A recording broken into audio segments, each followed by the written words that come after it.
CABERJ é uma instituição que está se aproximando de completar 50 anos de existência. Ela nasceu como a Caixa de Assistência à Saúde dos funcionários do antigo Banco do Estado do Rio de Janeiro, do Banerj, num modelo de autogestão patrocinada. Tem um divisor histórico importante, que em 1997 o banco é privatizado e quem venceu o leilão optou por não continuar esse patrocínio para a Caixa de Assistência, uma vez que ele tinha o próprio plano de saúde dele para os funcionários. Num movimento arrojado, ex-funcionários e funcionários do banco resolvem se cotizar, fundar uma associação de direito privado, mantendo a característica de sem fins lucrativos, e assumem a gestão direta da instituição, garantindo assim esse modelo de saúde para eles próprios e seus dependentes diretos até a terceira geração. Se a gente olhar estatisticamente pelos dados da própria Agência Nacional de Saúde, 13% aqui no Sudeste da carteira geralmente tem mais de 60 anos. No nosso caso, 70% da carteira tem mais de 60 anos. Então, como eu falei, isso leva todos os indicadores assistenciais de utilização para o seu patamar mais alto. Aquilo que é o desvio final, às vezes marginal, de uma operadora média de mercado, no nosso caso, que a população, mais de 70% dela tem já mais de 60 anos, isso é uma pressão para os custos gigante. Então, nós fizemos um estudo interno na operadora, onde detectamos que aproximadamente 70% de todo o gasto de saúde que um beneficiário nosso tinha ocorria nos últimos 12 meses de vida, com uma concentração especial no último trimestre. Mergulhamos sobre esses dados, jogamos uma luz ali para entender que esses gastos vinham de internações desnecessárias, dos sobretratamentos, alguns gastos fúteis, alguns decorriam de iatrogenias. Então, a ideia era criar algum tipo de mecanismo que impedisse isso, mas não de forma restritiva, não retirando nenhum benefício, nenhum atendimento. Era fundamental manter a qualidade com que a população está acostumada a ser acompanhada. De um outro lado, a gente tinha a pressão do modelo de pagamento hegemônico no mercado, do fee-for-service, que privilegia produtividade, acaba provocando diversas distorções de incentivos financeiros inadequados, que pressionam ainda mais esses custos assistenciais e normalmente não trazem nenhum benefício para o paciente. Então, apostar num programa desse, que tinha como ideia principal continuar garantindo o acolhimento do paciente e de seus familiares num momento tão difícil, com foco em qualidade e objetivando até um saving financeiro, mas como consequência e jamais como objetivo principal, fazia todo sentido para a gente investir nisso. O programa começou com eu sendo convidado para construir um projeto de cuidados paliativos para a operadora de saúde. Então, eu tive que construir um projeto onde esse projeto fosse claro para toda operadora de saúde o que significa cuidado paliativo. O cuidado paliativo não se limita à questão do cuidado ao fim de vida. Isso é uma coisa importante e muitos profissionais de saúde, e a sociedade não entende. Entende cuidado paliativo como cuidado ao fim de vida. E o cuidado ao fim de vida é um pedaço do cuidado paliativo, é o desfecho, é o momento final.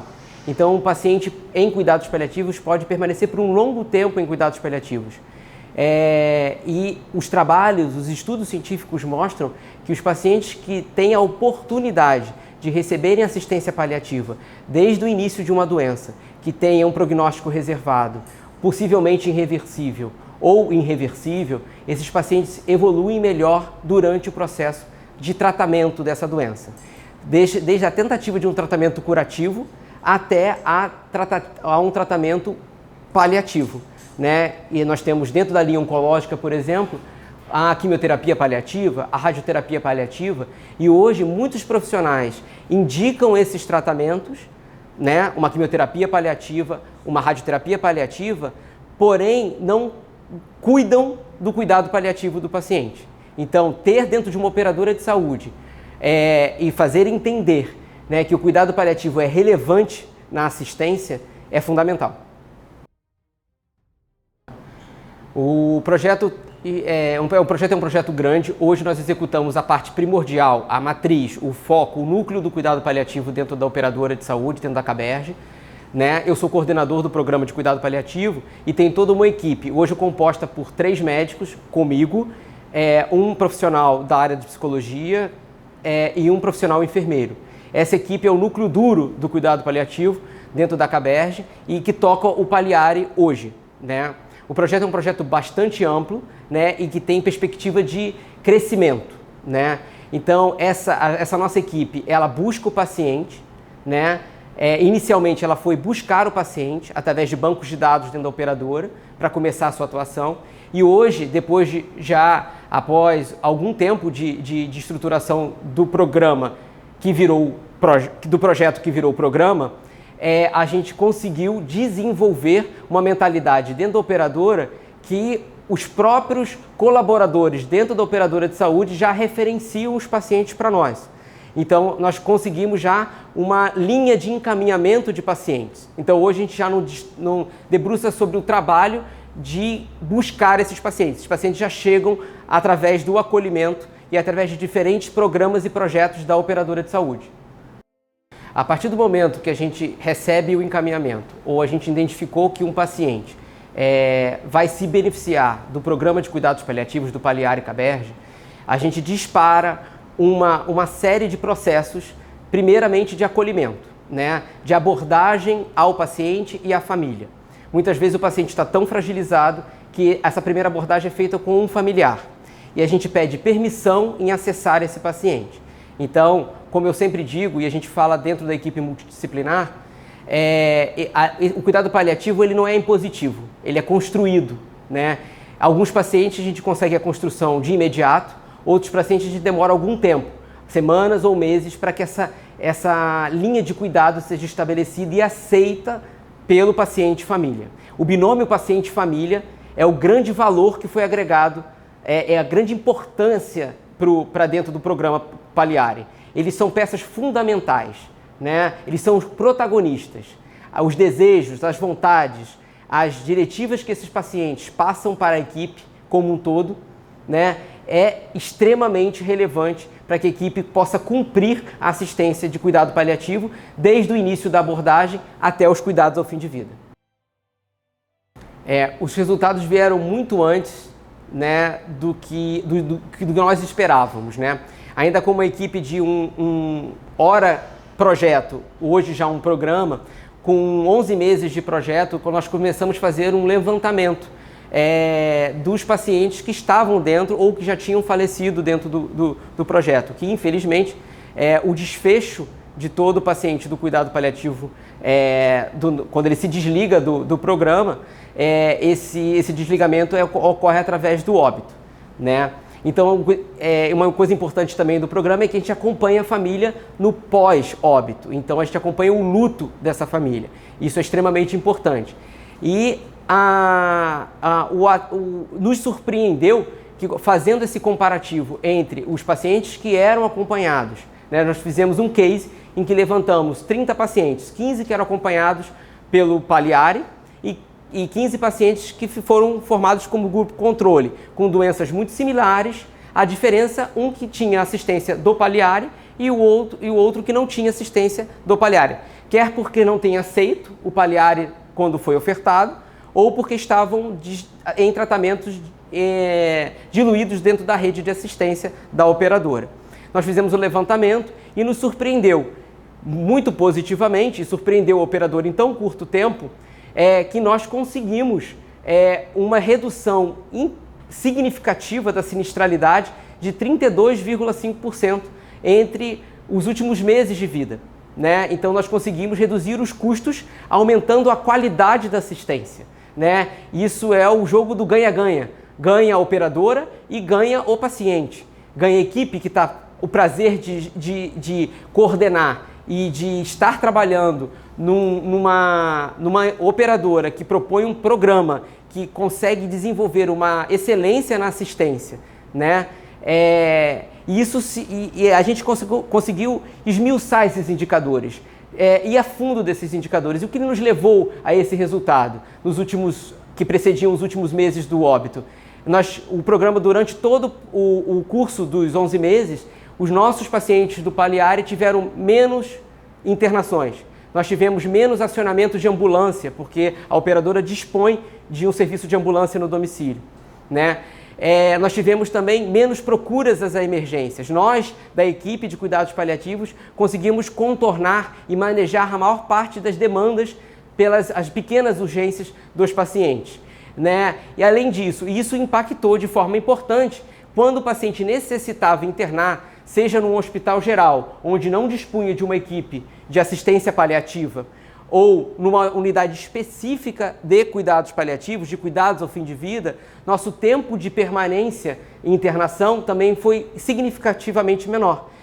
A média do Paliare foi em torno de 12 dias de internação, enquanto que a média dos pacientes do grupo controle foi quase 30 dias de internação. Então esse saving financeiro, né, esse ganho financeiro veio à custa de muito trabalho, de muita dedicação da equipe, e esse empenho ele é reconhecido muito além da questão financeira. O reconhecimento dos familiares, do paciente, das falas dos pacientes ao longo do tratamento, para os diferentes profissionais, para o psicólogo, para o enfermeiro, para os médicos, e depois que o paciente venha a falecer, as diferentes e-mails, mensagens de WhatsApp, ou até mesmo mensagens formais, cartas à operadora, nos mostram para a operadora que nós estamos no caminho certo, que nós desenvolvemos um projeto de valor, que agrega valor ao paciente e à operadora. Nesse jogo, todos ganham. É o jogo ganha-ganha. Todos ganham. A operadora ganha e o paciente ganha, a família ganha. Eu vou compartilhar com vocês um relato de uma família na qual a equipe do Paliare trabalhou com a equipe full, e faz sentido, né, todo o relato do Dr. Sandro e o Dr. Rafael com relação ao nível de valor que é agregado um programa como esse. Dona Marta, bom dia, tudo bem? Estou passando aqui que eu queria agradecer imensamente tudo o que a equipe fez. Me lembro ainda da nossa primeira conversa, se não me engano foi no mês de julho, se não, foi no final de junho. O pai estava internado ou estava para internar, aquelas internações de longa permanência, e ele acabou tendo, enfim, que internar. Foi para mim uma surpresa muito positiva, porque o trabalho de toda a equipe, surpresa essa, porque a gente não está acostumado a esse nível de tratamento no nosso país, infelizmente, né? E a atenção que foi dada a meu pai foi uma coisa assim. Eu ontem tentei transmitir isto para o Dr. Rafael e acho que consegui ao dizer para ele o seguinte: Dr. Rafael, quando eu penso em você, eu tenho vontade de chorar. E aí eu traduzi, porque essa vontade de chorar foi pelo cuidado que ele tinha com meu pai. Primeiro, um zelo enorme e um respeito acima de tudo. Além disso, um carinho que assim ficou marcado. Eu me lembro e eu observei muitas vezes ele dando carinho na mão do papai, no cabelo, passando a mão na mão dele, enfim, de forma carinhosa, de forma a dar um conforto para meu pai, em termos de palavras de carinho. Foi isso que vocês representaram para a gente, para mim, para o meu pai, para minha irmã. Vocês facilitaram demais nosso carinho. Então só tenho a agradecer. Nunca duvide do trabalho que vocês fazem.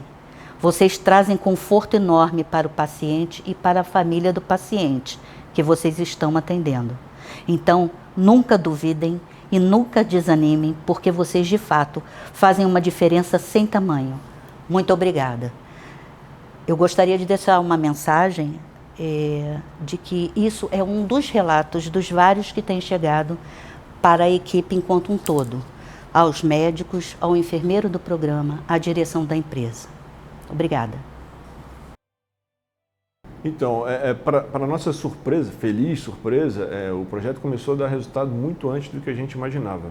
Ainda numa situação de ser um projeto piloto, a gente já se viu com a necessidade de aumentar a equipe. Então, a primeira coisa que vem quando a gente pensa no futuro é a ampliação do programa.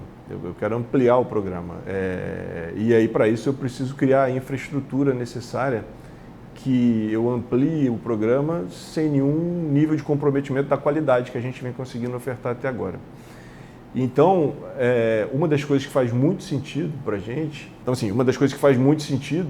é a gente introduzir uma modalidade de pagamento variável para a equipe técnica que faz a liderança do projeto.